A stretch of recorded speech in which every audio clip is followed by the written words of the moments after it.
هذا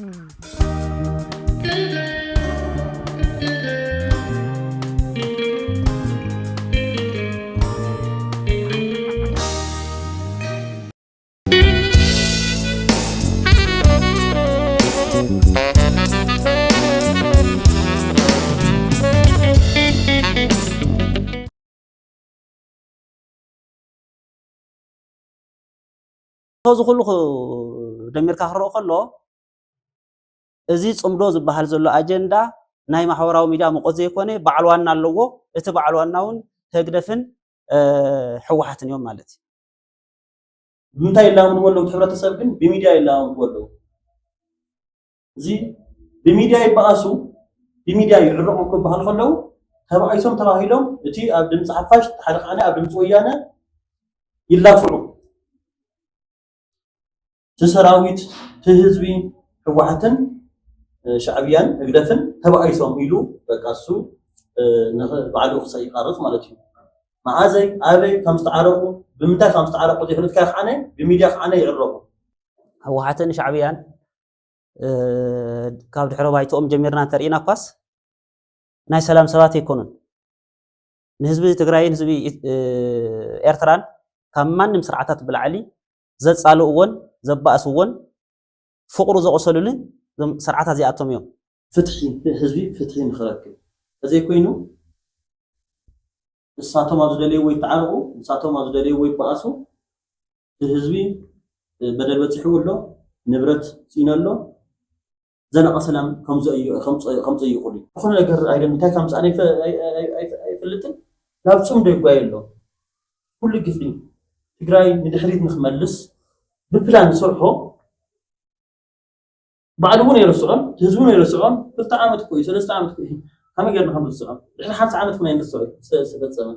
ناي تقرأ ميديا تفتي وجوج زي تجاجي نقول ناي سراويت شعبية أنتيلن يقرأها حتى يقرأها أراويت سراويت شعبية زولان ورا ميديا تاتي نحجي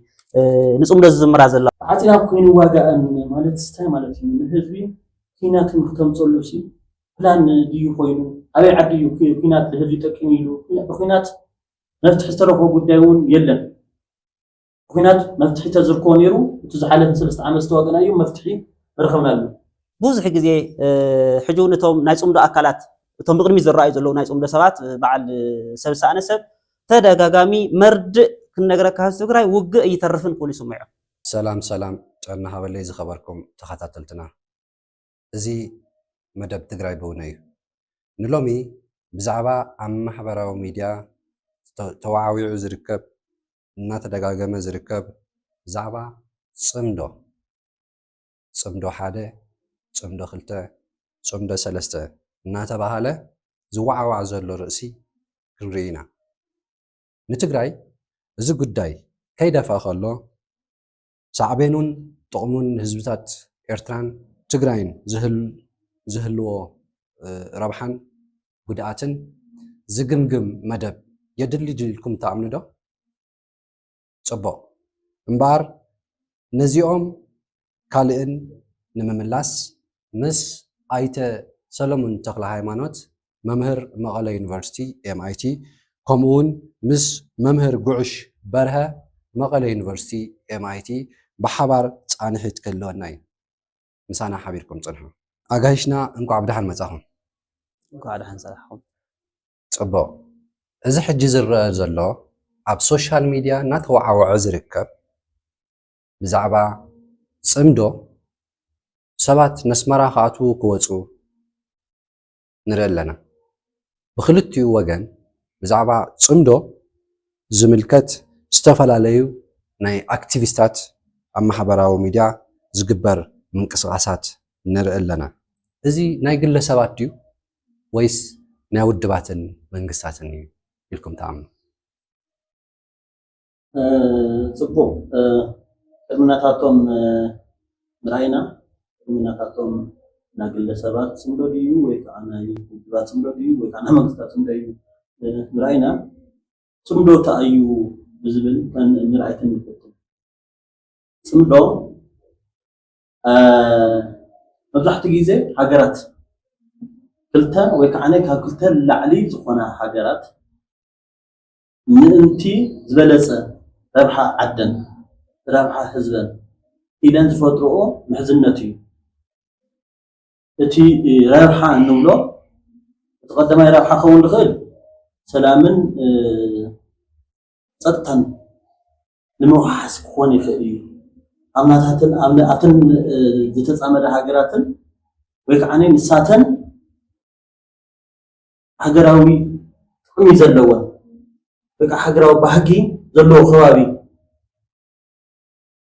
أو زجبر نايسلامن صدقا موحس إذا زفتوا تنبه خونا يخلاي يتنبه كالأي كعني نيكونومي ربحة خوني خيري نايكلتين هاجرات نايكونومي ربحة إذن زفترو كلتا وكعكا كنت لعقا خوني خليو زفترو صنبا خوني خليو أو بتوساخي هاجرات فلاي قراوة هاجرات تاريخاو متعطاها كلهم خوني خليو تاريخاو متعطاها كلهم كما تسالي بهلن هاجرات معرر سرحو تاريخ كلهم خليو نازي نمقصال تاريخن بهلن نمقصال زفترو صنبا خوني خليو هذه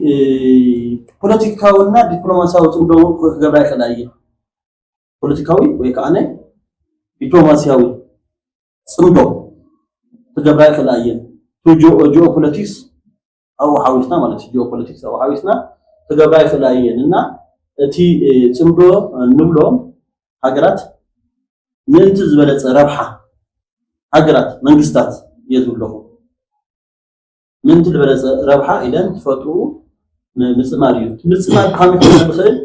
هذا سينرجي اللي بحاله سينرجي بيسبب مدمر لما قبلهم ولا أجي أنا نسخة لنا نحر على ما تفعل النسخة بنام على من قدي أنا بنام على من قدي صحيح ليه نخلطيو دمر لنا تكا نتمسح صاري أنا ما نحلو النسخة بينها من قدي أنا وبعلي من قدي صحيح نقدر كل خليه أنا نسخة جن استراتيجية وتينا أبحث تفتح مساسالي علامة نسر خلنا زبالة تقومي وكعز زبالة ربحة نمس ناتمس ما نيجي هاجر كم تيجي سينرجي مفتاري أنا تاتن ربحة لمحلاو بوليتيكاوي إقتصادياوي وتدراوي دبلوماسياوي ربحة لمحلاو تفتروه زلت المركب كافت ساتن كافت كم بينن كوينن تكون بينن كوينن زرفوا ربحة دو حبيرا زرفوا ربحة إذا ناي سرج ناي سينرجي كونسبت ناي مدمر كونسبت كل حرف مرحلة كل تيجي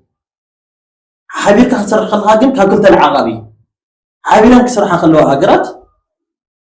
زلت ربحة إلى آخره أفتهم سفلا عليه زعباتات زبالة ربحة إلى فايو هجي نيشتي قلق نقنبل نافتو وتدراون ناي سلام نصتتان صندو نخد أو سايل علم أنا علاتنا أنا خلتين وتعقب تلع فنا هاجرات سلام من رقاز بيتعني عنده يلينير أو خلقت ساتن ربحة علنا بزلو كبابيتات نخرجها كتيرنا صندوق فترة مالتي سلام لا تخلصوا نخلوها صندوق فترة تو حدا وتدراو صندوق يوزين وتدراو صندوق زغو له مال تحدث صندوق مالتي حبيرا من سلام نيتعدي لمهلاو تمبل كان اي ازوزني يكر زلوا اشبرت كل ويك اليوم صرا شبرتي حباي خلايا سلام لهم خبر إذن حباي خلايين أظن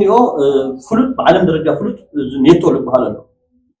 أنا نيتو الحروسيد كايو أفتن أولاد هاجرات راح يكونن نساتن إنترست أزل لون عدتاتون سلام يخورايين مالتهم بدل كلاي نابزي إيكونومي ورابحة نخط إيكونومي ورابحة كم كلنا أظن نسا ناي نقدين ناي سلم التسغاس ناي إنفستمنت زيادتهم بعد هاي لبن زبالة نا إيكونومي عبيت فطن نا إيكونومي عبيت بينا حنت هذا الكاتيجوري حاوي رح تقوله خلا زبالة نا إيكونومي عبيت لو كسرح زغل بوليس ونيوم زمزو نأمنت نأوروبا هاجرات نيوخا هذا لا يكون محابرة سبيل فتيرهم يقولوا كلنا هاجرات زي من متسجل أبزل إن كده للشروط كغرباء خلايا نسأ نقدي نسأ إيكونوم نسأ نقدر فلا لا له نسأ نقدي له نسأ نقدي نسأ نايسر مكسراس سبات قال دلي وعدي كده وناي مسرح توزنيو حمدي تعمي زقلت هنا على ما يلم زقلتوه ب حدا من قلت أنا أوروبا يمين أوروبا حبرت أوضح هذا سنا إيكونومي معبالة حبرن صرحو زلز خوني لن تفوتروا حبرتي قال على ما لو يمكن عمدي أنا إيكونومي حبرتيا إيكونومي حبرتيا بدحريهم إست أفريقيا تحمل تخون يقال لك هذا مالتي يقال له 4 عامات له نا إيكونومي حبرت اللاتو مالتي حنتي كابتن عبدتات حنتي نا إيكونومي حبرت اللاتو أو تخيلنا عني دبلوماسي بوليتيكا نخد مالتي الدبلوماسي بوليتيكا يلند فوتو تمدو الله البوليتيكا دبلوماسي كات فوتو تمدو مالت تنعدتها تايل بالله أزوجنيو ناي دمتي ناي مركب بيتو باور بقى مالتي دمتي ناي مركب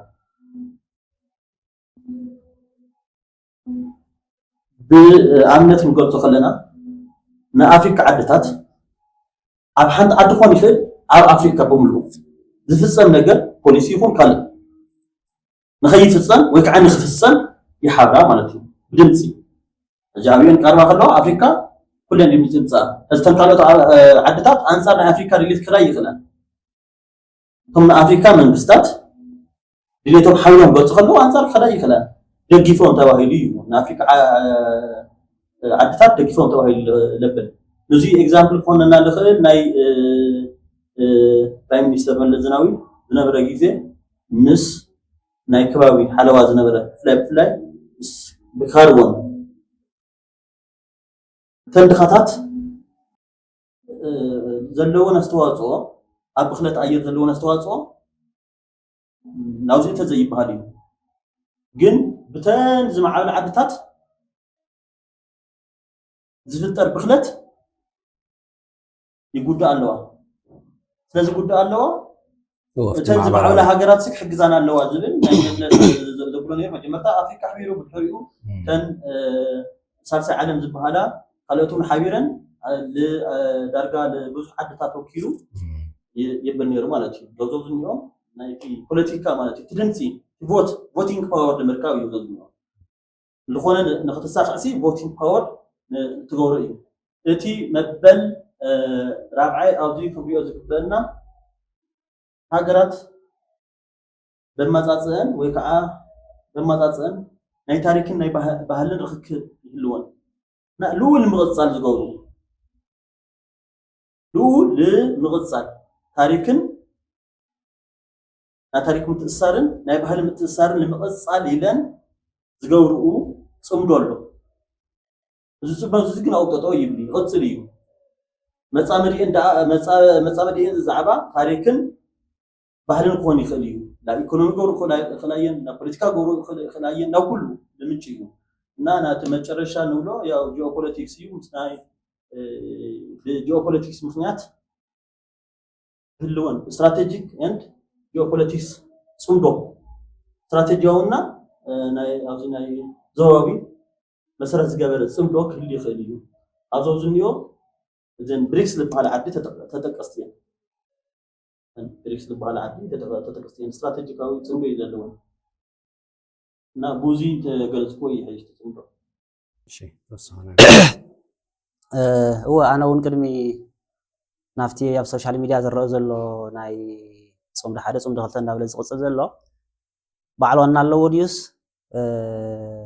already ناي سوشيال ميديا أجندة يو ترحيو زبل قدمتها وين إشتي هم تصل زبلا سلس صمدون إشتي definition مالتي أو صمدو مالت كلت عدتات ويكون لعلي تكالاتون نني حبار على ما زقبرؤ من الفاني نعمت بنا عدنا بنا جبار قاترينا يو حدا بعراي طرح زلوا جباراي كال حدا بعراي زلوا جباراي قالوا شو صميدهم ክልቲኦም ብሓደ ተጸሚዶም ሓደ መዓልቲ ኣብ ተናይ እንዳ ሓደ ገባር ካልኣይ መዓልቲ እንዳ ሓደ ገባር ንኽሓርሱ ይገበር ማለት እዩ ግን ሓደ መጻምድ ስለ ዘድልዮ ግን ስቂልካ ምስ ሓደ ብዕራይ ዘለዎ ይጽምድን ኢኻ ሓደ ገባራይ ብዕራይ ኣባይ እንድሕር ኮይኑ ምስ ይጽምድን ኢኻ ካልእ ንትናይ ካብ ዕራይ ዝመስል መጻምድ ኢኻ ትልሸሉ ማለት እዩ ታውን ኣፍታሕቶና ክቕጽል ከለኹ እቲ ኣብ ሶሻል ሚድያ ዝረአ ዘሎ ጽምዶ ሓደ ጽምዶ ክልተ እንዳበለ ዝቕጽል ዘሎ ናይ ሶሻል ሚድያ ናይ ነጠፍቲ ማሕበራዊ ሚድያ ሙቆት ድዩስ በዓል ዋና ኣለዎ ንዝብል ዴፊኒትሊ ማለት እዩ በዓል ዋና ኣለዎ በዓል ዋና ኣለዎ ከብል ዝኽእል ኩሉ ምኽንያታት ሓደ እንታይ ኣሎ መጀመርያ ዝረአናዮ ኣብ መንጎ ብርሃነ ሰብሳእነ ሰብን ኣወል ሰዒድን እዩ መጀመርያ ዘለንበሳ በፂሕ ኢሉ ቀፂሉ ከዓ ብስሮ ኣስመራ በፂሕ መፅአ ኢሉና ኣብ ሰዓት እዚ ክልቲኦም ወላ ህግደፍ ይኹን ወላ ሕወሓት ክኹንንዎ ይተራእዩ ንሱ ጥራሕ ኣይኮነን ዝምልከቶ ኣካል ስግረዶብ ጌርካ ልዕላውነት ሃገር ጥሒስካ ከይድካ ተባሂሉ ተኸሲሱ ኣብ ዝተኣሰረሉ ሰዓት ርኢና ኢና ኣብዚኣ ግን ፕሬዚደንት ጊዜያዊ ምምሕዳር ትግራይ ፕሬዚደንት ታደሰ ወረደ ዝኾነ ይኹን ካብ መንግስቲ ኣፍልጦ ወፃኢ ምስ ካልእ ኣካል ዝግበር ረኽቢ ሕጋዊ ከም ዘይኮነ ደው ክብል ከም ዘለዎ መግለፂ ሂቡ ነይሩ ኣብኡ ከለካ ጠቂስካ ክትሓልፋ ኢለ ያ እወ ታንኪዩ ሪማይንድ ስለ ዝገበርካኒ እወ መጀመርያ ሌተናል ጀነራል ታደሰ ወረደ ኣብ ኣዲስ ኣበባ ከይዱ ናይ ፕሬዚደንት ሹመት ተቐቢሉ ክመፅእ ከሎ ካብተን ዝፈርመን 8 ነጥብታት ሓንቲ ምስ ሻዕብያ ዝግበር ሕገወጥ ርክብ ንኽቋርፅ ዝብል ሓንቲ ነይራ ሶ ኣብዚኣ እንታይ ገይሩ ሰብሳእነ ሰብ እዛ ሓንቲ ነጥብ እዚኣ ጥሒሱ ከይዱ ማለት እዩ ዘንበታ ነጥብ ንሳ ተኸሲሱ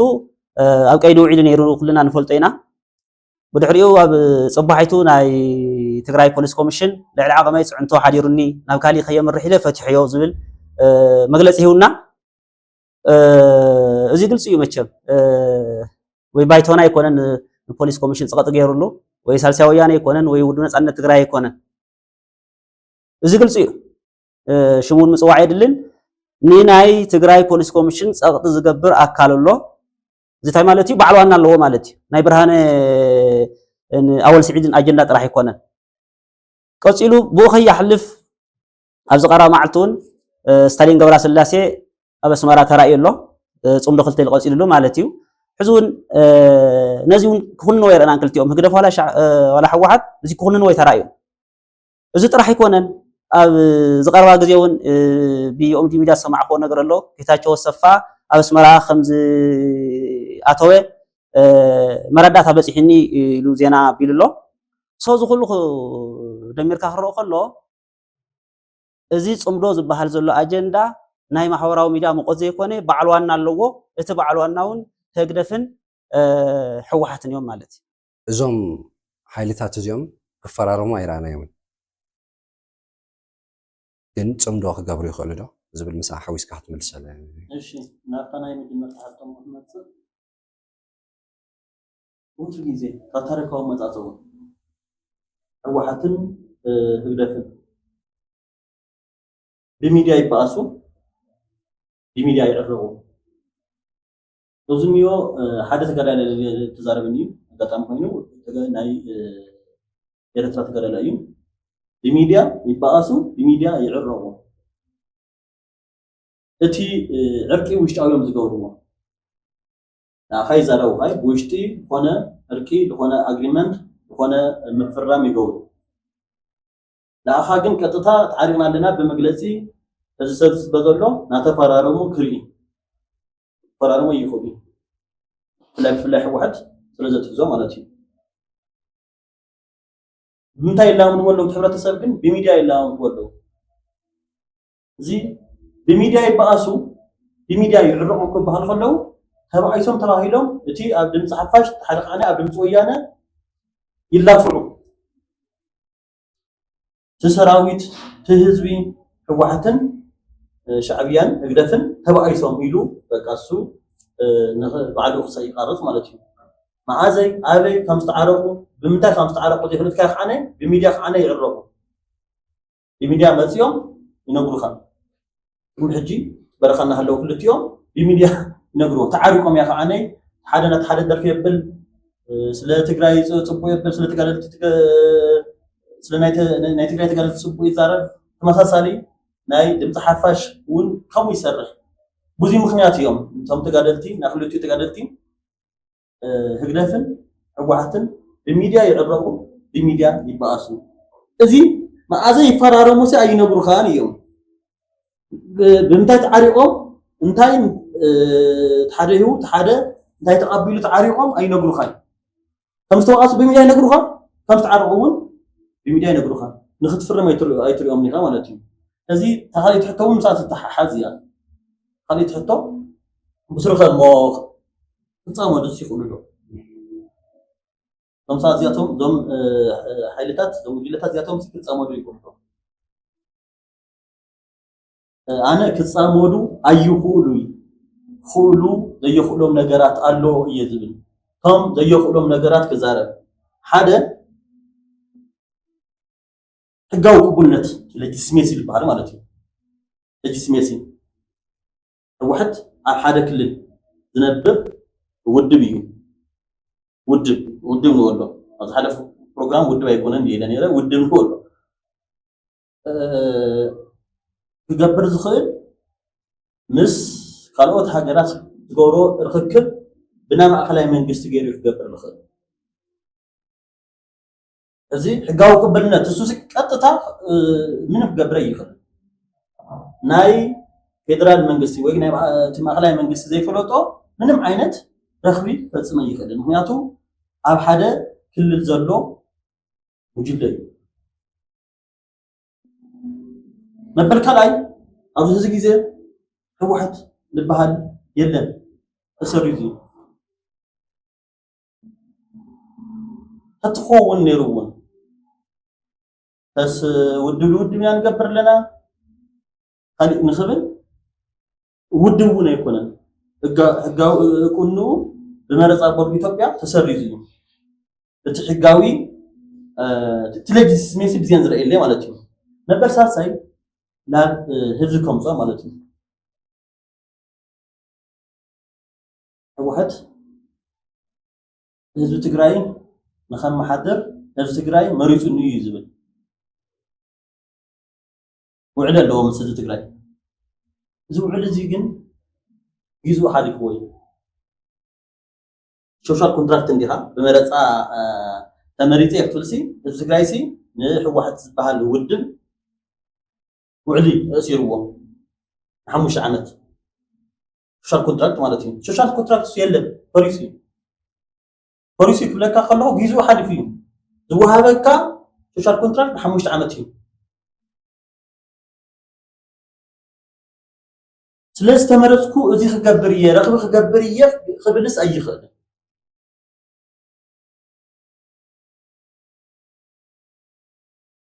لمن مالت حزب ديو اككند حزب وكيل ديو حزب جن نحمش عمتي ونيرو تحمش عمتون حليفون حمش عمت حليفون ترحت يكون تسري ترحت يكون سامرايز القبر لكم كل ديو هذا كل لخونه نمسنا يدغل كروس كانتريز بحال رخب فصم خدليو بماخلاي منغست غيروينا خغبر زخل حقاو قمنا يولو حقاو قبلنتون يولو يغبرالو يغورزالو حق بمتحان ማለት ነው ተወሰኸ ነገር አለካ هو حتى شعبيانسي صمدو خمسرو تخيل ديوم ابزبلي يا ابزي انت صل زبلو خمسرو تيخولن هو حتى شعبيان كاب دحرو بايتوم جميرنا ترينا قاس ناي سلام سبات يكونن نحزب تግራይ نحزب ኤርትራን ካብ ማንም ስርዓታት ብላዕሊ ዘጻልኡዎን ዘባእስዎን ፍቅሩ ዘቆሰሉልን ስርዓታት እዚኣቶም እዮም ምጥቃስ ንኽእል ኢና ብምኒልክ ግዜ ንብል ንኽእል ብሃይለ ስላሴ በደርጊ ህዝቢ ትግራይን ህዝቢ ኢትዮጵያን ማነው ህዝቢ ትግራይን ህዝቢ ኤርትራን ተዋጊኡ ይፈልጥን ኣዋጊኦም ይፈልጡን ኣብ ስርዓታት ሻዕብያን ስርዓት ህወሓትን ግን ብውሕዱ ክልተ ግዜ ኣብቲ አንጻር ደርግ ዝግበር ዝነበረ ቃልሳት እውን ብዙሕ ግዜ ይባእሱ ይዕረቁ ነይሮም እዮም ሶ ሕወሓትን ሻዕብያን ቁፅሪ ሓደ ናይ ኣንበሳ ፍቅሪ ህዝቢ ትግራይን ኤርትራን ኣብ ምቁሳድ ናይ ኣንበሳ ገደ ዝተፃወቱ ሓይልታት ስለ ዝኾኑ ሎሚ ናይ ሰላም ሓይልታት ኮይኖም ክምለሱ ኣይኽእሉን ካልኣይ ከምቲ ሰል ዝበሎ መን ኮይኖም እዮም ሕጂ ፅምዶ ዝመስርቱ ዘሎ ብፍላይ ሕወሓት መን ኮይኑ እዩ ምስ ኤርትራ ክፃመድ ዝሓስብ ዘሎ መን ወኪሉ ኣየናይ ህዝቢ ወኪሉ ኣየናይ ሕጋውነት ወኪሉ ማለት እዩ ከም ዝፍለጥ ኣብ ዝቐረባ ግዜ ተሰሪዙ እዩ እቲ ን20 ገለን ዓመታት ከም ድላይ ዝገብሮ ዝነበረ መረፃ ቦርድ ሰሪዝዎ ኣሎ ሕጂ ልዕሊ ማንም ነቲ ናይ ኢትዮጵያ መረፃ ቦርድ ኣፍልጦ ዝህብ ዝነበረ ሕወሓት እዩ ሶ እቲ ባዕሉ ዝሃነፆ መረፃ ቦርድ ኢትዮጵያ ካብ ሎሚ ጀሚርካ ፓርቲ ኮንካን ክትውድበ ይትኽእልን ርክብ ክትገብረ ይትኽእልን ተባሂሉ ዝተሰረዘ ሓይሊ እዩ ሶ መን ወኪሉ እዩ ዝፃመድ ኣይኽእልን ፅቡቅ ህዝቢ ትግራይ ጀኖሳይድ ከም ዝተፈፀመሉ ብናይ ኤርትራን ብናይ መንግስቲ ኢትዮጵያን ፅምዶ ብዝተገብረ ኣብ ላዕሊ ህዝቢ ትግራይ ጀኖሳይድ ከም ዝተፈፀመ ብፎረንሲክ ሜካኒዝም ብፋክት ቼኪንግ ሜካኒዝም ተረጋጊፁ እዩ ስለዚ ነዚ ዝተረጋገፀ ንኣብነት ከም ንዕማ አልበድር ተባሃለት ጋዜጠኛ ናይ ወፃኢ መዛ ነይራ ከምኡውን ብካልእ ሜካኒዝም ተረጋጊፁ እዩ ስለዚ እዚ በደል በፂሕዎ እናሃለዎ ህዝቢ ትግራይ ፍትሒ ከይተረጋገፀ ከመይ ኢሉ እዩ መንገዲ ፅምዶ ክሕሰብ ዝከኣል ፍትሒ ዶ ይቅድም ወይስ ሰላም ሓንጀምር እሺ ፅቡቅ ህዝቢ ኣቋሲሎሞ እዮም ብሳቶም ብፍላይ ናይ ሰራዊት መንግስቲ ኢትዮጵያን ሰራዊት ሻዕብያን ዝፈፀምዎ ጀኖሳይድ ህዝቢ ቆሲሉ እዩ ብዙሕ ንብረት ዓንዩ እዩ ስነ ልቦናዊ ቁስለት እውን ኣለዎ እዚ ተተሓከመ ዝግበር ፅምዶ ቀፃልነት ኣለዎ ድዩ ብዝብል እየተረድእያ ዘለኹ ሕቶ ፅቡቅ መጀመርታ ክትገብሮ እቲ ዝነበረ እሞ ኩሎ ኣብ ኩናት ኢና ነርና ኣብ ኩናት ክትህሊ ከለካ ኣብ መጀመርታ ሰላም ክተምፅእ ኣለካ እዛ ሰላም እዚኣ ግን ዘላቒት ሰላም ሕዚ ንሕና ኣብዚ ዝንሪኦ ዝዋቅዓና ዘሎ ኣብ ኩናት ኢና ነርና ድሕሪ ኩናት ዝኾነ ነገር ንክተረጋግፅ መጀመርታ ሰላም ናይ ፒስፉል ኣግሪመንት ክትፍፅም ክትክእል ኣለካ ኣና መጀመርታ ግዴታ እያ ካብ ምፍራም ማለት እዩ ኣብቲ ምፍራም ኣብቲ ናይ ውዕሊ ፕሪቶርያ ትራንዚሽናል ጀስቲስ ዝብል ኣሎ ንሱ እንታይ ለምፀልካ ዘላቒ ሰላም ንከምፀልካ ማለት እዩ ኣብኣ ግን እዛ ትራንዚሽናል ጀስቲስ መን ይከረጋግፃ ሕዚ ኣብኣ ብመንግስቲ ኢትዮጵያ ባዕሉ ጀኖሳይደር ኮይኑ እናሃለወ እሳ እውን ኣብኣ ከለካ ክትንክፋ ደለየ እሺ ናብ ስፍሕ ከይብለና ብናብቲ ውዕሊ ፕሪቶርያ መጀመርታ ኩናት ዝነበረ ሃገራት ናይ ሰላም ስምምዕን ዝገብራ ድሕሪ ናይ ሰላም ስምምዕ ካልኣይ እቲ ፍትሒ ከመይ ገይሩ ይረጋገፅ ትራንዚሽናል ጀስቲስ ዝበሃል ኣብኡ ይሰርሓ ማለት እዩ ግዴታት መጀመርታ ተፈራሪመን ኣለዋ ሓራይ ናይ ፍትሒ ጉዳይ ይሰርሓ ትናፈ ፍትሒ ጉዳይ መን ይሰርሖ ዝብል ትግራይ ኣብ ኢትዮጵያ ስለ ዘላ ኣጋጣሚ ኮይኑ ኣነ ደጋፊ ኣይኮንኩን ግን እዚ ተሓብሮ እቲ ምስ ትግራይ ዝገጥም ዝነበረ ሓይሊ እዩ ምስ ትግራይ ዝገጥም ዝነበረ ሓይሊ ተሓብሮና ኣነሱ ደጋፊ ኣይኮንኩን ግን ሰላም ዶ ፍትሒ ዶ ሰላም ይቀድም ዝብል ግን ፍትሒ ቀድም ኣለዎ ኣና መጀመርታስ ንኡ ንክፍፀም ፍትሒ ንክትግበር ፍትሒ ንክነምፅእ ዝተገበረ ምፍራም ይበይ ሰላም ኣይኮነን ዘላቒ ሰላም ንክመፅእ ትራንዚሽናል ጀስቲስ እሱ ክትግበር ክኽእል ኣለዎ ንሱ ዝመርሖ ኣካል ሃልይዎ ፍትሒ ህዝቢ ፍትሒ ንኽረክብ እዘይ ኮይኑ ንሳቶም ኣብ ዝደለዩ ወይ ተዓርቑ ንሳቶም ኣብ ዝደለዩ ወይ በኣሱ ህዝቢ በደል በፂሕዎ ኣሎ ንብረት ፅኢኑ ኣሎ ዘላቐ ሰላም ከምዘይቕሉ ዕርቕ ናይ ክልቲኦም ይኸውን ናይቲ ህዝቢ ኣይኮነን ንኣብነት ብግልፂ ክዛረበካ ማለት እዩ ኣብ ዝቐረባ ግዜ ንዓዲ ከይደ ነይረ እዚ ነገር ናይ ፅምዶ ክሰምዑ ከለዉ ኣብ ጉዳይ ነይሩ ክብል ከለዉ ኣብ ጥቃይ ዝነበሩ ናዳኣከለ ማኪና ካብዚ ያወል ኸደት ናዳኣከለ ገልባጭ ካብዚ ያወል ኸደት ናዳኣከለ መኪና ተቃፂላ ትገዛውቲ ዝተቃፀለ ስታት እዩ ዝዝክር ህዝቢ ኣብታ ጥቃይ ዝነበሩ ክዕልሉ ከለዉ ኣጋጣሚ ናብ ጉዳይ ትወቅዖም ናይ ፅምዶ እዩ ነይሩ ህዝቢ ግን እንታይ ኢሎም ክዕለዉ እውን እዮም ዝሰኣኖ ዝተደፈራ ደቂ ተንስትዮ ዝተቃፀሉ መካይን ህዝቢ ዘለዎ ናይ ስነ ልቦና ቅልውላው እዩ ዘጉዕሎ ህዝቢ ኣይተቐበለ ማለት እዩ ፍትሒ የተረጋገፀሉ ማለት እዩ ፍትሒ የተረጋገፀ ዘላቐ ሰላም ኣይመፅእ ማለት እዩ ህዝቢ እንታይ ኢሎ መጀመርታ ፍትሒ ኣረጋግፁለይ ይብለካ ኣሎ ብኣክቹዋሊ በስቲ ንምስናትካ ሕቶ ዝገጥም እየ ብክሳር እዩ ሃፍቶም ከም ዝሰኣኑ መካይኖም ናዳኣከለ እተን ዝተደፈራ እተን ዝተቃፀላ እቲ ዝዓነወ ሃፍቲ እቲ ናይ ስነ ልቦና እዩ ዝረአዩ ኣሎ ሕብረተሰብ እንታይ እዩ ዝብሎ ዘብንዮ ኣጀንዳ ገይርዎ ኣሎ ናብ ብርኪ ሕብረተሰቡ መፅእ ኣሎ ግን እንታይ ይሓትት ሎ መሲሉ እኳ ፍትሒ ይሓትት ኣሎ ትኽክለኛ ሰላም ንክመፅእ ፍትሒ ይሓትት ኣሎ እና መጀመርታ ፍትሒ ተነኣሰ መንግስቲ ኤርትራ ወይ ከዓ ከም ውድብ ህግደፍ ንዚ ዝፈፀሞ ሪኮግናይዝ ክገብር ክኽእል ኣለዎ ከም ምዕራቡ ህዝቢ ኣይኮነን የብለና መንግስቲ ገይርዎ ህዝቢ ዝገበሮ ህዝቢ ኤርትራ ይኮነ ገይርዎ መንግስቲ ገይርዎ መንግስቲ ኤርትራ ወይ ከዓ ናይ ህግደፍ ዝበሃል ይገይርዎ ዘሎ ንሱ ሪኮግናይዝ ተገበረ ኣብ ዝደለየ ግዜ ኣብ ዝፀገሞ ግዜ ዝኾነ ነገር ኣይደለም እንታይ ከም ምፃእ ኣይፈልጥን ናብ ፅምዶ ይጓየ ኣሎ ኩሉ ግዜ ትግራይ ንድሕሪት ንክመልስ ብፕላን ዝሰርሖ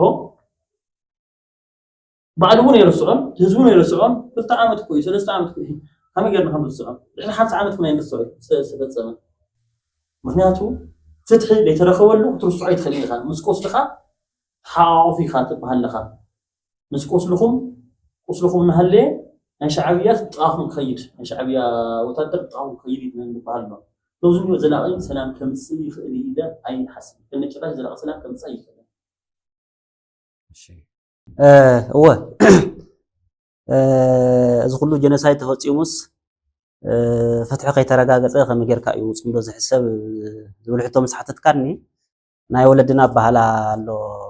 ኣይትብከኒ ዘብክየኒ ዝበሃል ኣባህላ ኣሎ ብጣዕሚ እዩ ዘሕዝን ዝረዝሮ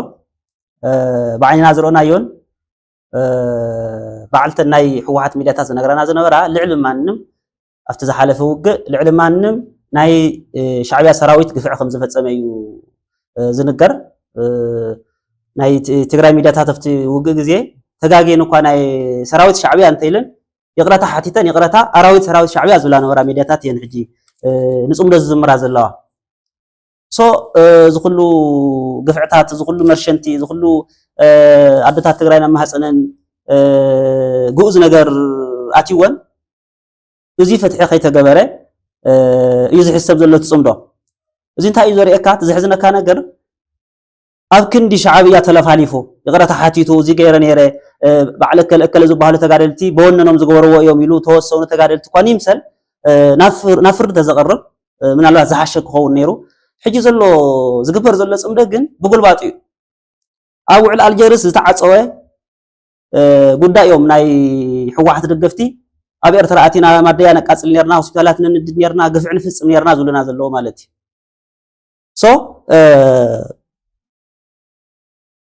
እቲ ዝሕሰብ ዘሎ ፅምዶ በቲ ሓደ ገፁ እንታይ እዩ ማዕረ ይኮኑ ዝፅመዱ ዘለዉ እቲ ሓደ ፀማዲ እቲ ሓደ ተፀማዲ ኮይኖም ዝኸዱ ዘለዉ ምክንያቱ እቲ ገበን ዝፈፀመ ኣካል ተኸርኒዑ እንዳፈከረ ሕዚ እውን እንዳናእሰ እዩ ዝወፅል እዚ ኣወል ስዒድን ستالينين بقرار زي تراكم اللي وده ناكل اليوم ززاربون اسمع نحنا كو شعبي أينا وعقات وريدنا وعقات نسكل تدلينا ولدخا سراقي حنا نورك أو زي رخو ندرو يوم قال ما ليبل نستالين جن شعبي أكون نحنا زجبرنا يزجبر زلوا سوزي أمدوزي معرض أمد يكونن حوحات بقدميت كوينات أمد شعبي أمادي وهون زلوا مالتي بريتش أبورد نودب حوحات كم زسرزا أبكار معطات قليت الله نزس عيبو مسراز ودب سعيبو ودب حوحات نزي تصمدوزي عينا عمي تاتاتو نهزبتات تقراين إيرتران انتاي صعبين هلو متوسخي تعطينا عين واقعن زبهلا بهلاتاتون يسمع سلازلو مسو أتاحيسكا انت اتيات توزبن واحد اتياتو مهنياتو ب ناتا دغفت زخونه مياتات متጽምዶ ተቀባልነት ከምዝሎ ገይሮም ዝብልለው ነቲ ከውሪው ከሎም መያታት እዮም ለህዝቡ እንደስብትለው ሓደ ካድረታት እውን ከምታ አንተ ዘልካዮ እኮ ተዓቲና ይንዋጋ ይባሃለው ውግእ መነም ፀይሉካ ንስኻስ መኖክልካ እዩ ንትግራይ ውግዮም ተዓቲና አይንዋጋ ይክልካ ከሎሲ ንትግራይ ውግዮም ዘምፀለው ክናት ከም ዘምፀለው من وكلنا هو ناتخا نحن تحتوي هاليو أرتاي كان يحتوس لزلو تحطه واحد من هلاي نازي من هلاي حرقة يقطع وانا نخت هلين تخوينا مجمرة بحيل برد نامن تلت وفسات قادر الله نسوق خلي كنتن نسا بينك وبقنا قصة زينا ولا شيء ناي مصر راس كأنا كتير موالو نخذ الزغطيات فترة كل حواسية مش شعبية كوينة مش فن كوينة حبيرة مسئة نسخة مسلم أيتنا براني خا نعلم من قصات زخابي لا وقع كتوي ما ندور هاجراو بحقي اللون زلنا الزواب بتعم بصحات هاجرات هاجراو بحقي زلوا زواينا زلنا تتذكر زلوا نا ميديا نا بروباغندا kind of warfare دلو بفلات هزون نخلامدو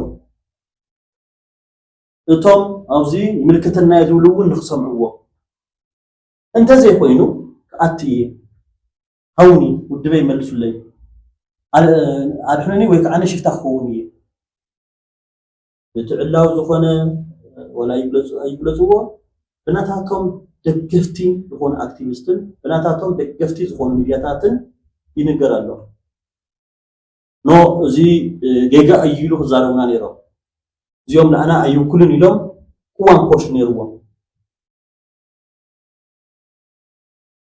يقدّا يقصر له هذا يأتي ثمن أجندة يخون هذا خيري بحال توسخ على يسمون هزخ عني تتمني سالسة يسبي أتي بقى يقصر له زوجنيو لا أنا من لا من بوشي تاي سرح له مني يراخله كذي قداي لا أنا ون بقول يكون ديسكلوز كبر يكون وش تاوس من مليون قول لخون هاجرن كل الناس لزخونه وش تاوس من مليون بيقول لا أنا 5 مليون يقولوا لهذا الزرو نقري هذا قداي وصل زي كذا ناي مدحان قداي ناي ودب مدحان نقول سبات مدحان قداي سلزخونه أنا أيي أنت أتي موتي خناسي كن أتوينا يلوم يكعني نتحبة السبن نتي نعلم محبر السبن نخلتيو من قستاتن يوم الزارو زلو لا بفلا ودري من لسه نزولوا من قستي يوم زارو زلو حبرية لهلو ناقة حرقة خويي أنا بخامي زبرو أنت أتيم ولد حبرة السب تا يوم زمتل زلو عاتنا كوين واقعا مالت ستاي مالت من حزبي ኩናት ምክተምፀሉ ሲ ፕላን ድዩ ኮይኑ ኣበይ ዓዲ እዩ ኩናት ለህዝቢ ይጠቅም ኢሉ ኩናት መፍትሒ ዝተረኽቦ ጉዳይ እውን የለን ኩናት መፍትሒ ተዝርክቦ ነይሩ እቲ ዝሓለፈ 3 ዓመት ዝተዋገናዮ መፍትሒ ረኸብናሉ መሊሰሲ ናብ ጎፍላኻ ናብ መሰብካ ኩናት የለምፀልካ ኣለኹ ኢልካ ሕብረተሰብ ምዝራብ ይረኣይ ተዓፂና ኮይኑ ዋጋይ ማለት ናብ መሰብካ ሲ ኩናት የለምፀልካ ኣለኹ ወድኻ ወሰድካ እዩ ተናወንዶ ተዘጋጀ ኩናት ጽቡቕ ኮይኑ ይፈልጥን ኩናት ስበኽ ይውሉ ሰላም ይዝመር ዝግብኦ ተዓፂና ኮይኑ ዋጋይ ማለት شوف تعطينا كوين واقعي مالت حدا أطوار ينسني نأطوار حصر سلسلة قطعين تسعيرنا يلسلز أمن كوني فيلم تسعيرنا يدول أمن كوين مسدنن بحب أمن كوينو بواحد أطوار هنا تسعيرنا يلسلز أمن كوني فيلم بتحيل بهزبيكم بتحيل ببركلاي سنكس بوخ مزكاي هو تكراي كن حاسبة زقبنا ناي وورلد فور بروجرام نتقل نمصا نخطربر تيكونتس سبات اكندنا نورو ناي اس 8 زيتي ناي اس 8 سندايك مصوم تيكونسي زما عبل التجراي يوك حاسو زغبو تعطينا كوين واقعي ازي ناي ايدنو كامي زولو راسي اتحساسا مخانو ايردن نهزبس كنا نتخلص تعطينا كوين واقعي شو الكازيركا جينا مصوات ما حدا تهزو كنات يدل كنات يبدو له تهزوس تهزوس انتاي خغاطمو دي خطرنا كنات يبدو له اب كنات كان يتبو ነገር የለ ወዱ ፍስኒ አፍተክ عني ድሕረት ኩናትውን ስደት ጥሜት بحمام موتي نا تعطينا كو اين واقعي الحجزانا كلو اين الكا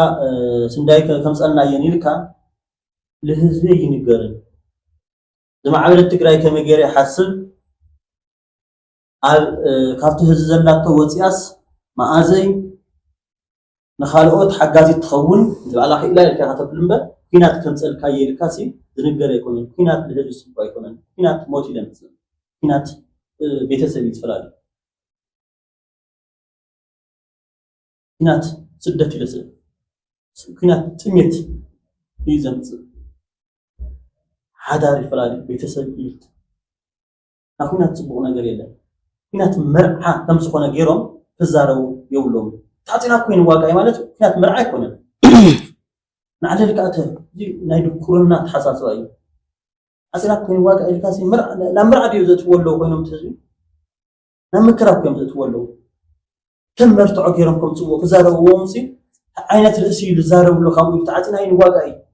توقع حدا نهزو دبيت لما له وقع يكون فزما ودا قفون ركب يلي أحسن يا وزياتهم من كل يوم ما نختص لزخونو كقف يوم شعبية أقول إذا سلاز قورو زلوا لمدي الشعب ودي سرعة ما تيجي تقص في مالتي الحمد لله صمدية حاولوا يوم يسرعوا لتكرايز دليل المخنياتون حدا هو أكامتا مريتي ما بالكلا كانت مخنياتها تلاقي كونسل دليل ما بالسالسة ما نسي قال لي لو حوزاتي الشعب ودي سرعة ناي شعبيات خطوهم شعب ساعه قفيفو قافيات كرتي هريو زعنوت تግራይ زطفت تግራይ زطفت ኤርትራ ያ ጽባ ማለት ህዝብ ሱ ካሊፍ በጥሞ ላይ ሐሰብ ወኪናት ምንም ነገር ከረከብ ይሄድልቲ እሺ ጎሽ ኣብዚ مسراز حوحات تتحيزو حوحات تصمدو عين عميتات أتودو انت أتياتو انتاي صعبين اللو نهزبتات تقراين ارتران أو زبل يا حوحات عميتات تأتو يا تأتو نلا نامنت ناي ستالين ناي أول سعيد نركب دحري مسراز حوحاتيو صوت قصل اللو خمز الله ملكتاتيو بسرو خاب نفسه حوحات اتي تقوم قومو اتي توصو مدبيو ውፅኢታዊ ዘይኮነ ናይ ጥፍኣት መንገዲ እናኾነ እምበር ኩሉ ግዜ ሕወሓት ብመደብያ ትኸይድ ኦልሬዲ ሕወሓት ናይ ሰርቫይቫል ፀገም ገጢምዎ ኣሎ ሶ ነዚ መዋፅኦ ኢላ ቀዲማ ዝገበረቶ ነገር እዩ ነዊሕ ገይራላ ሕወሓት ሕጂ ስለ ሻዕብያ ዝሓዞ መሬታት ካብ ዘይተልዕል ማለት እዩ እዚ ቀረባ ግዜ ናይ ኣምሓራ ሚድያታት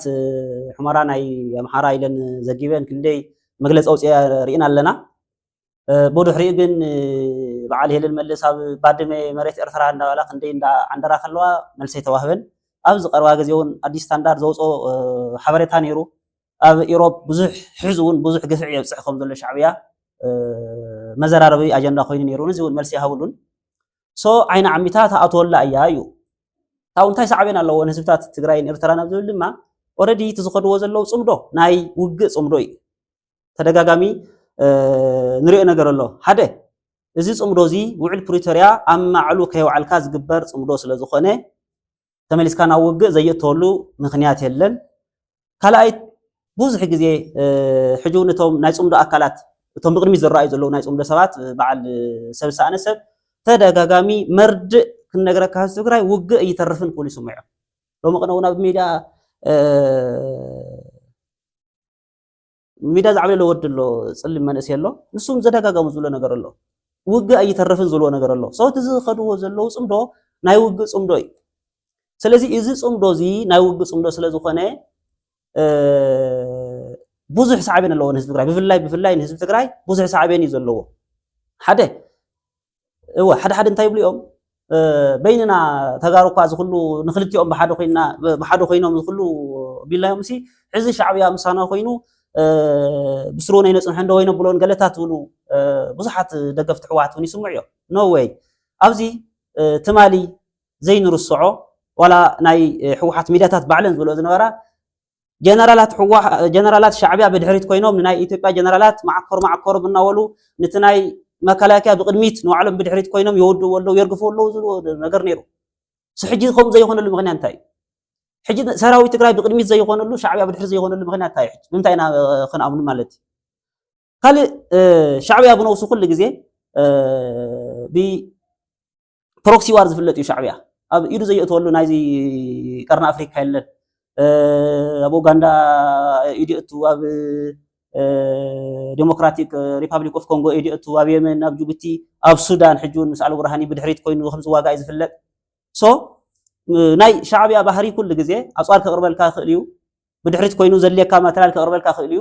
ሻዕብያ ዝደልዮ ግን ናይ ትግራይ መንእሰይ ብቅድሚት ክኸውን እዩ ስለዚ እቲ ዝሕሰብ ዘሎ ፅምዶ መንእሰይ ትግራይ ሕዚ እውን ተገፊፉ ብቅድሚት ንክኸውን እዩ ዕላሙ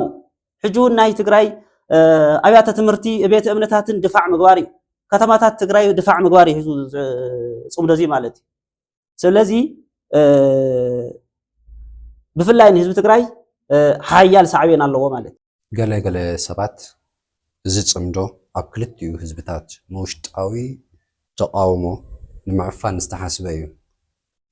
ዝብል ሓሳብ ኣለዎ ህዝቢ ኸታ ይብል ኣብኡ እቲ ህዝቢ ዝብሎ ነገር የለን ህዝቢ ወሳነ ስለ ዘይኮነ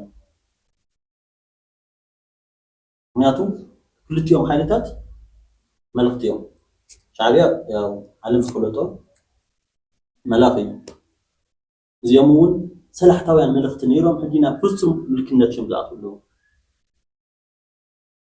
መልእኽቲ ንህዝቢ ይመኽሩ ህዝቢ ወሳነ ይኮነን ኣብ ገዝኡ ኩናት ስለ ዝመፀሎ ኩናት ስለ ዘይጠቕሞ ይዛረብ ኣሎ ግን ወሳነ ይኮነን ናታ ሕቶኻ ክምለስ ኣብ ኩናት እዮም ንክሕቡ እና ውሽጣዊ ጉዳይ ኩናት ይሽፍንዎ መልእኽቲ ከምኡ እንዲኦም ዝገብሩ ሓንቲ ባህሪኦም ኣብ ኩናት ይሕቡ እቲ ህዝቢ እናረገፅዎ እናሃለው እቲ ህዝቢ እናጥቅሞ እናሃለው ፍትሒ ዲሞክራሲ ኣሲኖሞ እናሃለው ብሃገሮ ይኽእሉ ኢሎም ብስሩ ዘይኮነ ኩናት ይምስረቱ ማለት እዩ ንምንታይ ጅግና ንክጫወቱ ማለት እዩ ብሄራዊ ጅግና ንክመስል እቲ መላኽ ስርዓት ብሄራዊ ጅግና ንክመስል ከምኦም ዝገብሩ ኩሎም ሜዳ ምዳዳ ተልካዮ ከምኡ ገይሮም ይፈልጡ ኩሎም መልእኽቲ ኣብ ኩናት ይሕቡ እዮም እዚ ግን ከምኡ ኣይኮነን ሻዕብያ እውን ናህልውና ሓደጋ ይገጥምዎ ዘሎ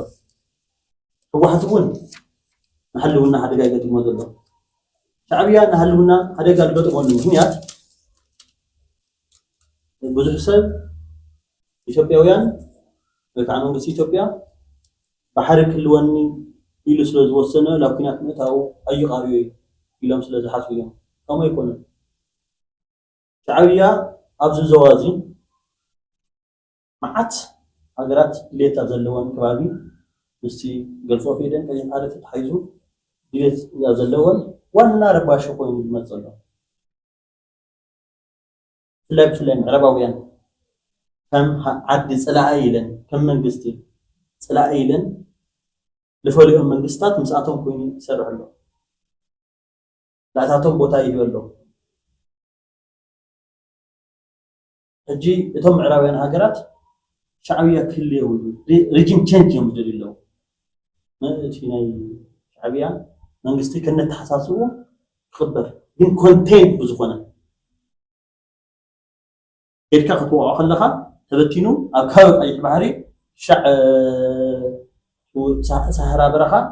ሽፍታ ንክኸውን ይኮን ይደልዩ ኮንቴን ገይሮም ንኽቃውፅዎ እዚኣ ፍሊጥዋ ኣሎ ሻዕብያ እዚኣ ፍሊጥዋ ኣሎ ናህልውና ሓደጋ ገጥምዎ ኣሎ ኢትዮጵያ ባሕሪ ንክልዋ ስለ ዝሓተተት ኣይኮነትን ስለ ዝሓተተትስ መፅያ ሻዕብያ ኩናት ኣይተኣትን እያ ኢትዮጵያ ቢና ትውድኦ ነገር የለን ኢትዮጵያ ናሽናል ኢንተረስቶም ኢላ ፍልያ ክትኮን ትኽእል እያ ባሕሪ ክልወን ኣሎ ኢላ ፍልያ ክትኮን ትኽእል እያ ቅድሚ ናብ ኩናት ምእታዋ ክትስማዕማዕ ክትክእል ኣለዋ ምስ ብዙሓት ሃገራት እቲ ቀይሕ ባሕሪ ናይ ኤርትራ ናይ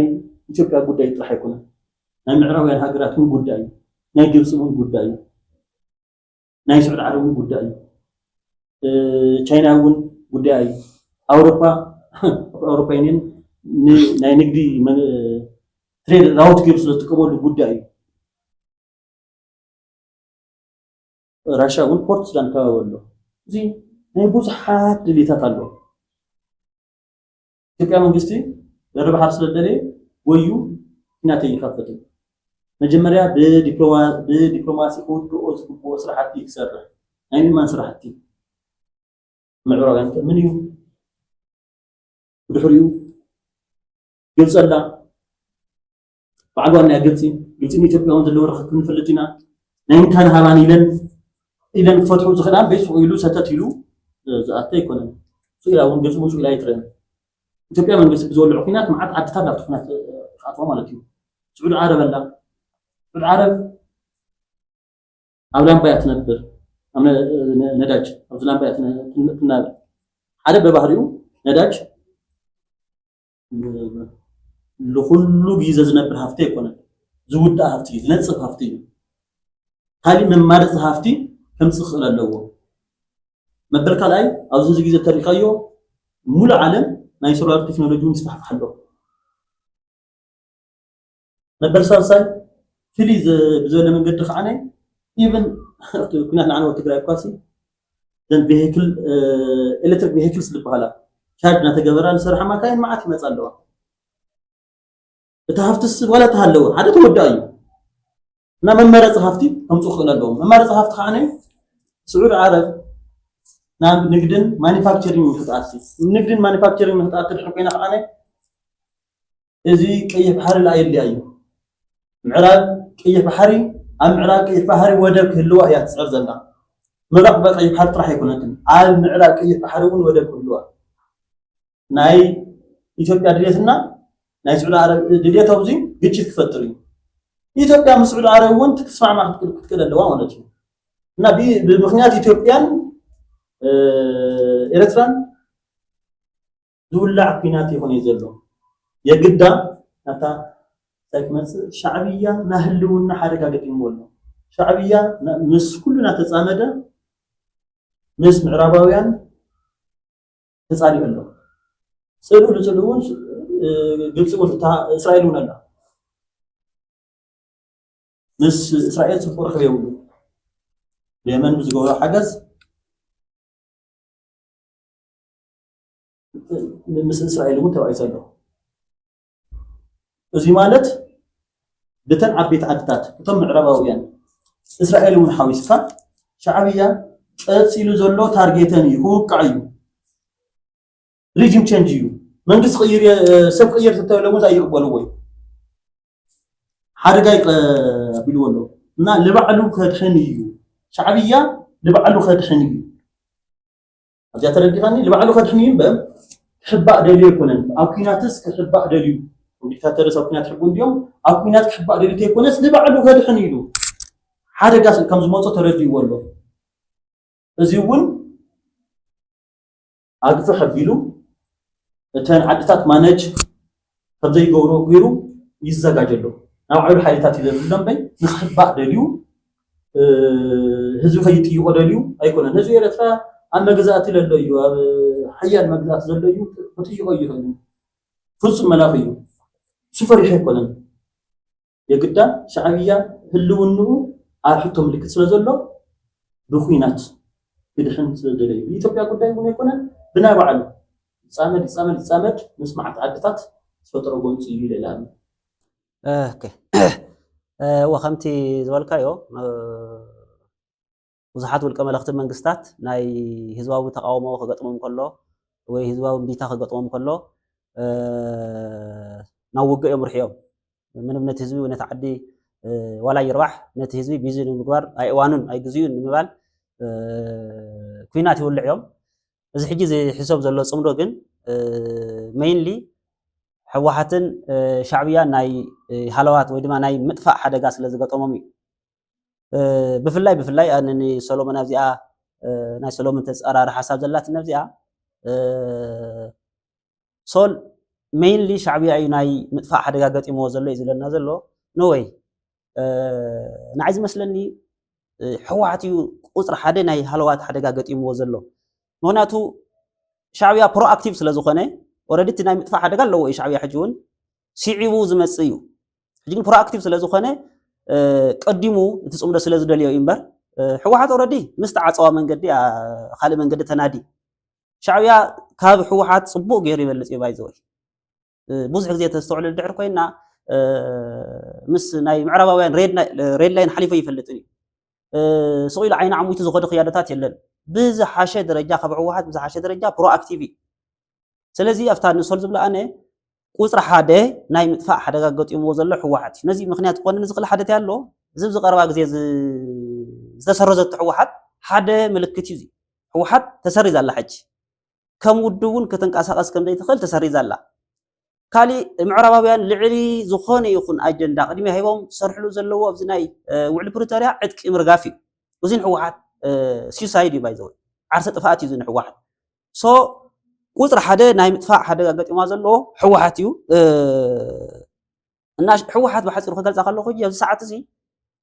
ዓይኑ ተሸፊኑ ኣብ ዕፁ ገዛ መውፅእ በሪ ዝእልሽ ዘሎ እዩ እቲ ፅምዶ እዚ ድማ ኣካል እቲ ኣለሻ መውፅእ በሪ እዩ ስለዚ ንእሽተይ ካብ ሰልፍኒ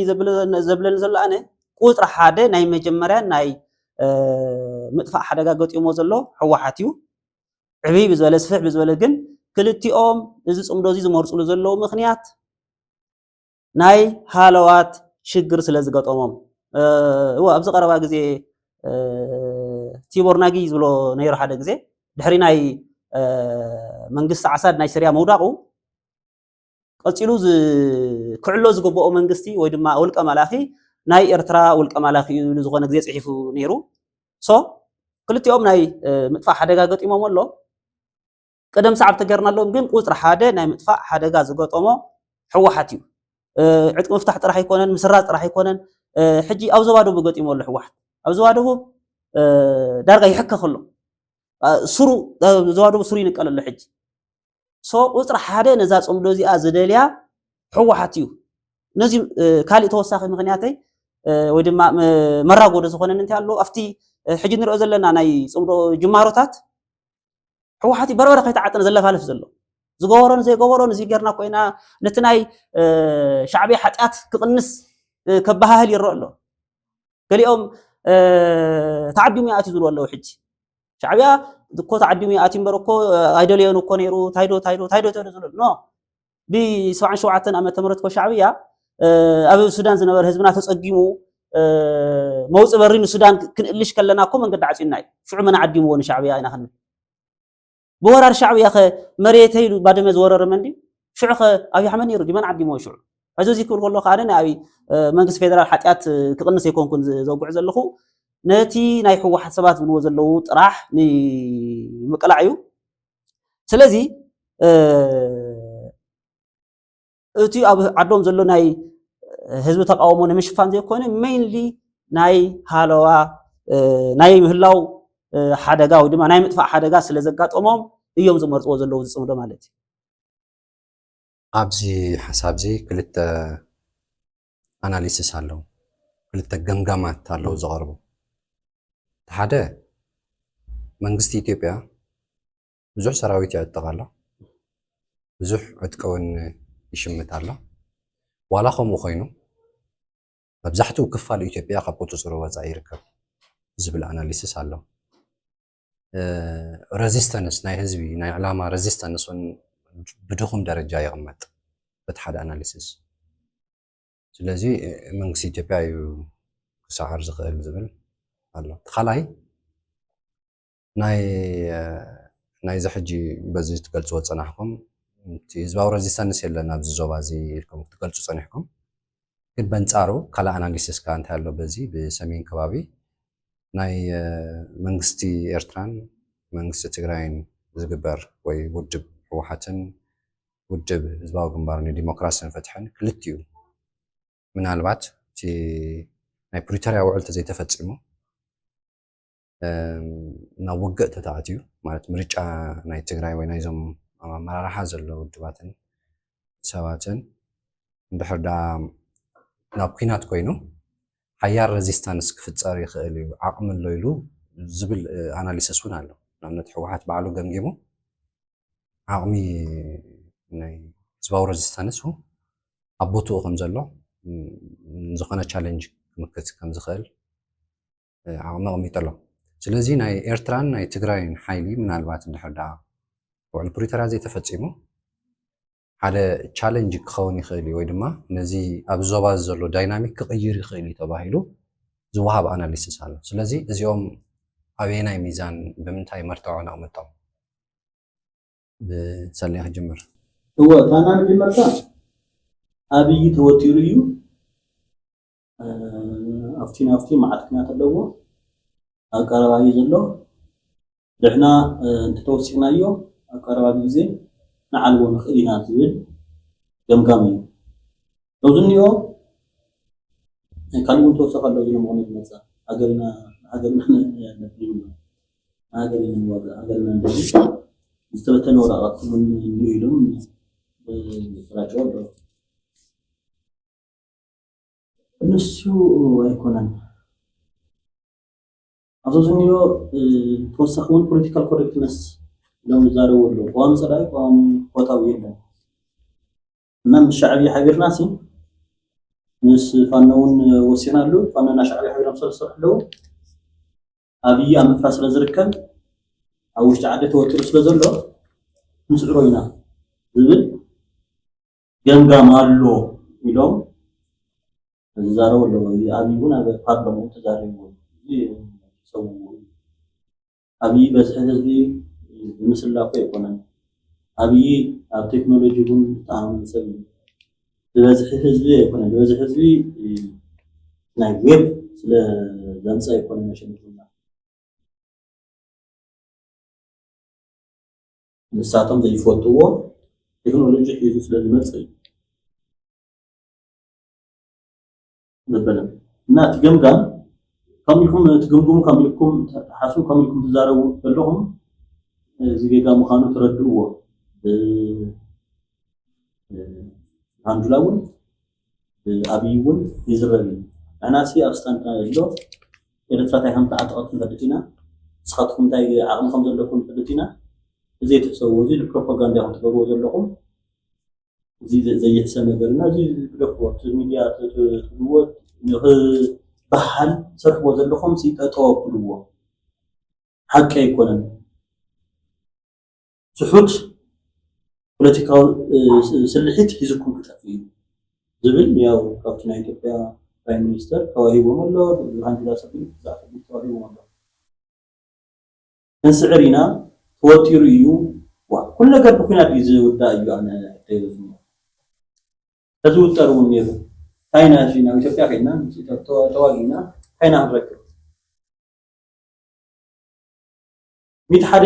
መንገድታት ኣለዉ ወትር ግዜ ሓንቲ መንገዲ እያ ትርኤና ኩናት ጥራሕ ድያ ትርኤና ምስሩኸ ተኣዮም ኩናት ምስ ኢትዮጵያ ለኣብይ ና መንግስቲ ኢትዮጵያ ነውድቕ ኢሎም የውልዕ ዓቕሚ የውሉን ተወጢሩ እዩ ኢሎም ሕሳቦም ሲ ንምንታይ እዩ ኣብዚ ዘውዝንያ ነገር ክዘረብ ከሎ ዝብለኒ ናይ ጀርመን ካልኣይ ቅድማይ ኩናት ዓለም ተሰጊራ እያ ካልኣይ ኩናት ዓለም ባዕላ ጀሚራቱ كمي جرنا نحن نسعر دولو سخورو جرمانيان إليت خوينات لفت زجاج يملو بتكنولوجي بتعني يملو بتحط حتى تتوبيله أنا لكن تسجرامو شنفت يكاتيمو ولا شيء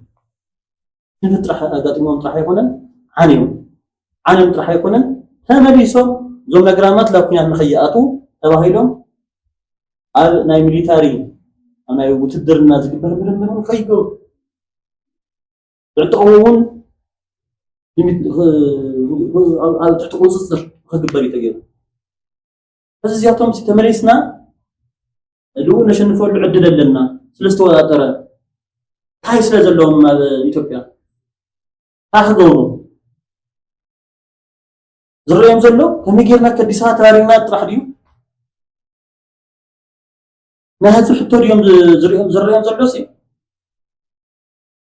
بيرانا سلزغون اليوم بيرانا سلزغون يا تقرأ يوم حركة وصلوا تقرأ نزع خوص وازقبهم لتقرأ يوم صاتهم زحسوا له لإثيوبيا يوم خضر له هاي نخيل له لت يوم خاني توتير سلزلهم ويلهم كل حاجة بسرعة خاص استوعيهم هذا شعبية يكونوا مسرته إثيوبيا غير الحسن لا كل يوم كما هو يوم حسن يرى أبدو إثيوبيا زنا لوم عملية زرقهم يرو نايتقرأ هفتي زحكم حكيمهم كنا مريتا مالتهم أسلام الحراديو بيدا مال الحراديو نفس سيرفيس تغيير نفس سيرفيس تغييرهم ما صاروا نإرثاون زولسة كعاوية يكون يزدليو هجوم سوري زرقهم له تمالكوا سكوي بوم ما توايسوا مسكوا باسيو مالتهم أجيك حاوريهم أو مسوسو كباسيهم تمريزهم لا قالك ناتيهم هذا زريت ناتيهم قاتل أنا أظنني دخن شيء زي دخن وداينا يكون وداي تجاري يكون نعبي مدخن لأنا نايتبيا مدخن لأناس وداينا يكون أجي اللي سبب تلاقي مولهم وخينا تعد زيادة تقيمنا حبيرنا مسلك لي حبيرنا نبل قلنا زينا يكون ساتم ترح لوسم ولا غير يكون كينات حاسبوا خلو تمرات حاسبوا زلو يلكم اكو زلوم عدتات له زياد حنتي جيجا سلحيتي يلك حاسبا ህዝባዊ ቅቡልነት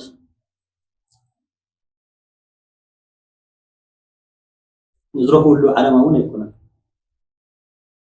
ህዝቢ እንታይ ኢሉ ኣክረት ኩናት ውፅኢ ስለ ዝፈልጥ እጅስ ናብ ኢትዮጵያ ከይዶም ክመሓዳደሩስ ዕልል ዝብል ትግራዋይ የለን ትግራይ ካብቲ ኣትያቶ ዘላ ማርሻል ፕላን ኣውፅኦም ካብ ህዚ ዝሓለፈ 2-3 ዓመት ዝሓለፈና ኣሎ ሕጂ እውን እቲ ጊዜያዊ መንግስቲ ዘሎ سلام حاسبة كنجيرة نعملت تجراي تأكل يمس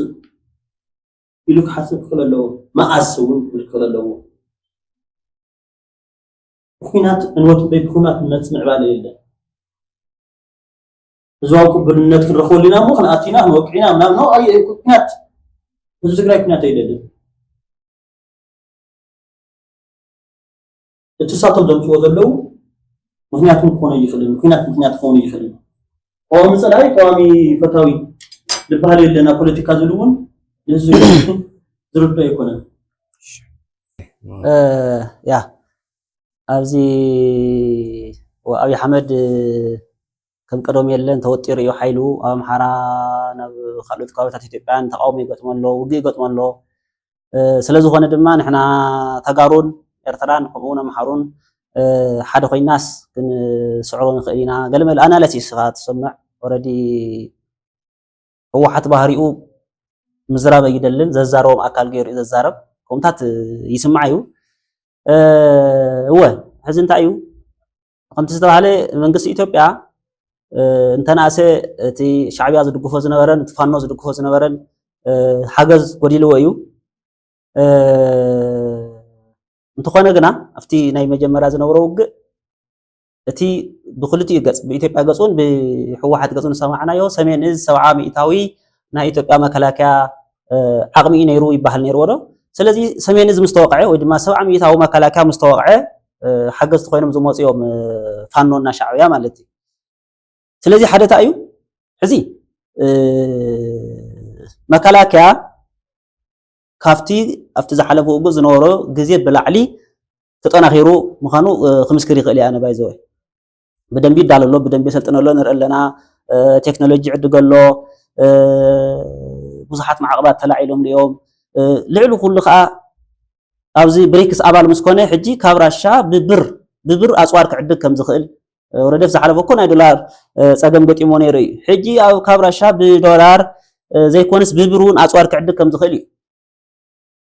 ስለዚ ካሊእ ግን ኣነ እንታይ ኣኽሉ ዝኽእል እወ መንግስቲ ኢትዮጵያ ተዳኺሙ እዩ ተወጢሩ እዩ እንድሕር ኢልና ህወሓት ከምቲ ናይ ትማልሓ ሓይላ እኒኣ ዶ እዩ ህወሓት ከምቲ ናይ ትማልሓ ሓይላ ኣላ ዶ ሕዚ እኮ ብዙሓት ከባቢታት ሙሉእ ብሙሉእ ተነፂጋ እያ ኣብ መላእ ትግራይ ድማ እቲ መንእሰይ ወለዶ ዝፈንፈኖ ሓይሊ እዩ ህወሓት ማለት መን እዩ ከሰልፍ እንታይ ዓቕሚ እኒአዎ ሕዚ ስለዚ ናይ ኩሉ ግዜ ናይ ፀላኢ ድኽመት ዘይኮንና ክንግምግም ዝኒአና ናይ ባዕልና ዓቕሚ ኢና ክንግምግም ዝግባእ ስለዚ ህወሓት ክሕጂ ኣብቲ ናይ ትማሊ ሓይሉ ኣሎ ዶ እቲ ናይ ትማሊ ጥንካሮ ኣሎ ዶ ዝብል ክንምልስ ኢና ካልእ ይኹን ኦኬ ሕዚ እውን ኣብቲ ናይ ትማሊ ጥንካሮ እተሃለሞ ህወሓት ምስ ፋኖን ምስ ሻዕብያን ኮይና ንኢትዮጵያ ክተፍርስ ትኽእል እያ ንበል ሓደ ከም ተጋሩ ኢትዮጵያ ብምፍራስ ናይ ታሪክ ተወቀስቲ ክንከውን የብልናን ዝብል እምነት ኣለና ኣነ ካሊእ እንታይ ኢና ኸነኣምን ፀባሕሲ ፋኖና ሻዕብያ ሓጊዞምና መንግስቲ ኢትዮጵያ ፍረስና ኢትዮጵያ ኣተና ሕጂ ንኩ ህወሓት ዝበሃል ሓይሊ ኮኑ ንሽቲ ሓይሊ ሕጂ እቶም ሓጊዞም ኣዲስ ኣበባ ዘውፅሕዎ ዘይጠልሙሉ ከም ዘይጠልሙዎ እንታይ ተኣማመን ኣለዎ ብምንታይ ኦኬ ህወሓት ፋኖና ሻዕብያ ክሕግዙና እንድሕር ኮይኖም እንታይ ኢና ህወሓት ክታይ ክትሕግዞም ንዓው ትሒዞሞ ዘለዎም መሬት ከተረጋግፅ ኣሎ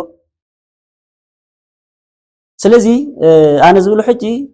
ሓደ ብኢትዮጵያ ብምፍራስ ናይ ታሪክ ተሓተቲ ክንከውን የብልናን ካልኣይ ትግራይ ባዕሉ ትትማሊ ዝነበሮ ኮዝ ትትማሊ ዝነበሮ ሞራል የብሉን ሕጂ ትግራዋይ ውግእ ሰልችዎ እዩ መሪርዎ እዩ ሕዚ ናይ ምንባር ናፍቆት ኣለዎ ሕጂ ትግራዋይ ሰላም ይናፍቕ እዩ ትግራዋይ ሕዚ ሓደ እዚ ክብል ይደሊ ካልኣይ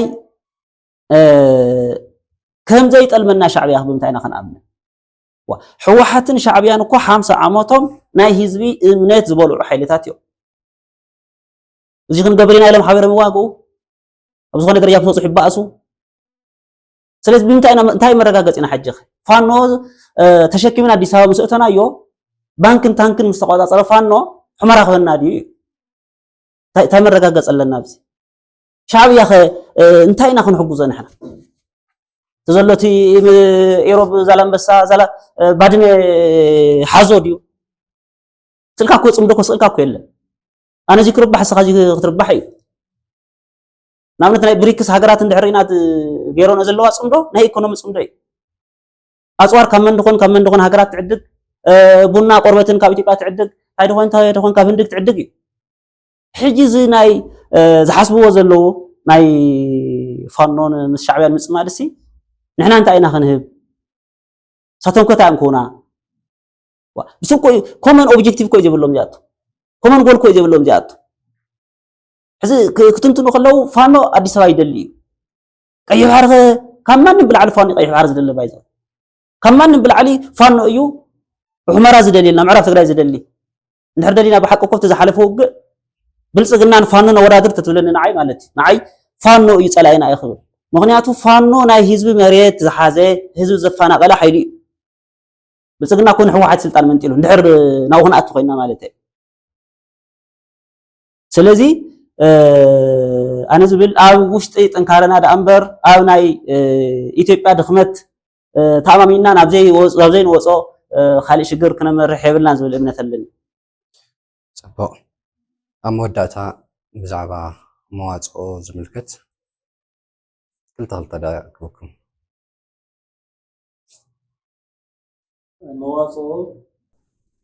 مواصو يا هذا كان يذكر دوك ولا لو يذكر دوك يقولنا نايكنا تسمبي أصلاً ناتسم دو أصلاً كم حدي أيوهنا هنا نابلة يدوك في حيل كل يوم تلاقي بس ما نجي أتوم بنا كناتهم صعب مثلاً برضه إحنا للينا لمعاتي نس يرفعوا للينا لمعاتي راي نتيجة المعات نتيجة عيت نيرفع عيتي ناي إرترا عبيت ناي إرترا لمعت ناي تكراي لمعت ذكر كله بنصامو دوكان تخينا يتي منغستي إرترا يقدر يفصمو بدل دوكنا هيو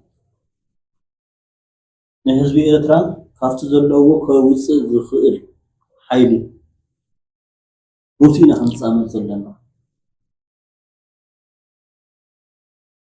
شعبية بسويزة بتجري بديلنا كم حزبي بزلنا كم حزب تحت يكون هاي شعبية أجر مسرتا تجري بمتفق جايز بحال كلنا كوابي بتحت تجري بحال اللي زي اللي أجر مسرتا يزكايت شعبية نا بزوجين يوميات اليوم يتحدش ولده حدش ولده يو صندوق فتر زلوا حدش ولده صندوق فتر يو كحق زلوا زي إرترا يكون زي تجري ندلاي دوتي ኤርትራዊ ክድግፍ ክለለዎ ህዝብ ትግራይ እውን ህዝብ ኤርትራ እና ህዝብ ትግራይ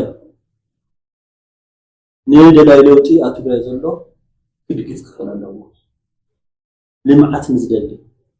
ናፍቲው ህብረተሰብ ዕብየት ምዝደሊ ናይ ኤርትራውያን ስደት የብቅዕ ኣነ ሓድሽ ሓይሊ ጠጠው ዘብሎ ከም ፖሊሲ سر حياتي يكون أسي سدت تنيت مجزأتي كبكل حرقينه بحدش أتحسسها دون حدش حيلي نانا حدش حيلي كل اليوم هتبتات اللي يرتران التبعين بدك يفوق ولا لا أنا هذا اللي بعده ما تلقى حركاني ندريت لو دي يرتران يصدق هذا أفتكر أنا جيزم سنة يعني را ما نخلو مو كمينا يلو يلوخنا نيرو نهزو إيرترا سلام يدلو نهزو إيرترا عبادي يدلو نهز تقرايون عبادي يدلو نهز تقرايون سلام يدلو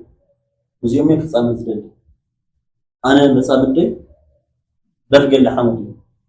أنا مسامدي بلاي دوتي إيرتراون كدقفو كم والكسر كم محابرسه ويدقف إلى كلا عزلني نزي معبالة لمس كلتيو حزبي معبالة نزمس حيلي سلام نزمس حيلي سدت تطوزة في حيلي يونيفرسيتات تصفح في حيلي ኤርትራ ዘለዋ ሃፍቲ ብግቡእ ዝጥቀም ሓይሊ ኤርትራ ምስ ኩሉ ዘይትናኸስ ዝገብር ሓይሊ እየ ዝድግፍ ውግእ ዘሎ ህዝብና እውን ልምልካዊ ሓይሊ ክድግፍ የብሉ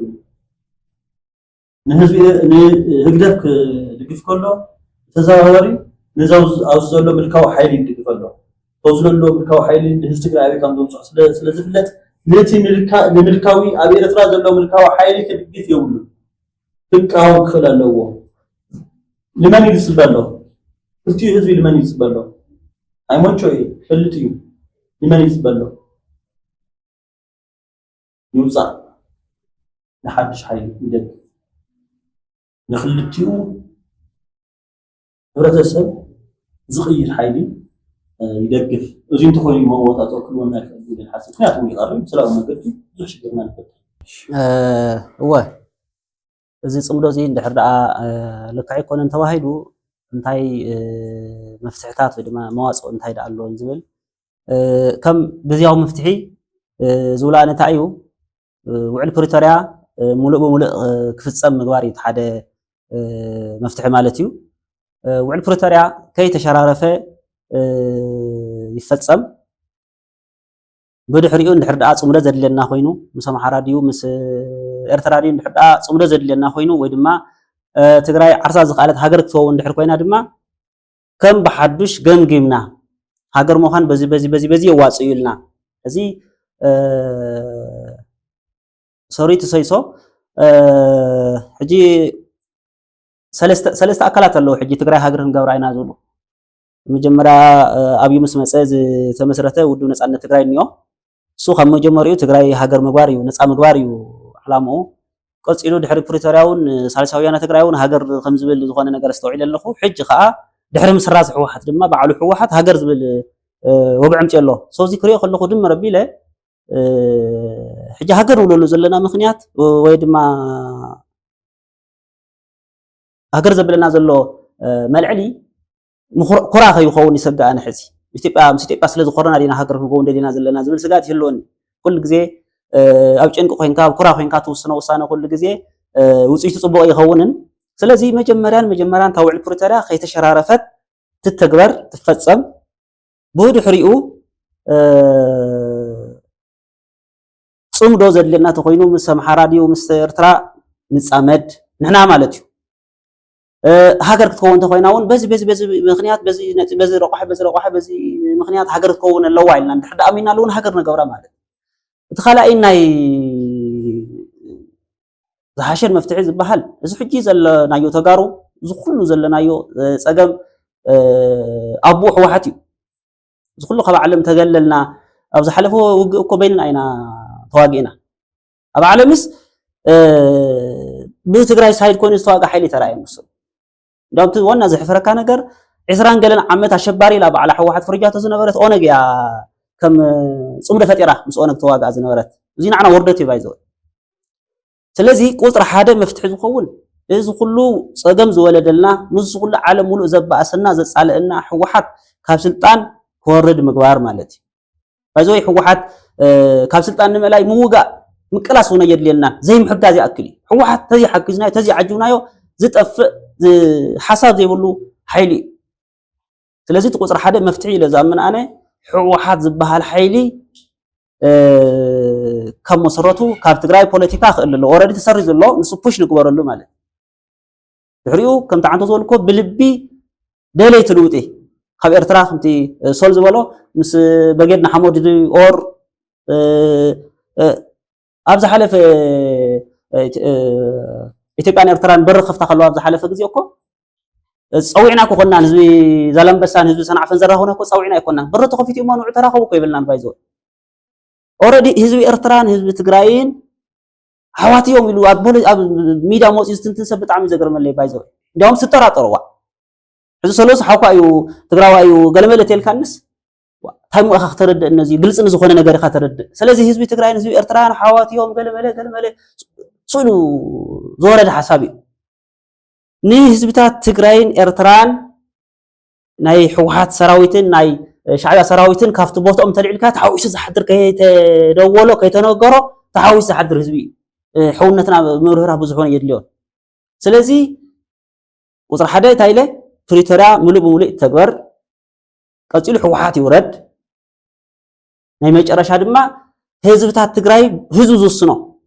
ተናእሰት ክሓስብ ዝኽእል መንእሰይ ወለዶ ዝውስኖ ምስ ናይ ኤርትራ ገፅውን ምስ ኣምሓራ ገፅውን ፅምዶ እንተመስረትና ደስ ይብለኒ ይብል ክቡራት ኣጋይሽና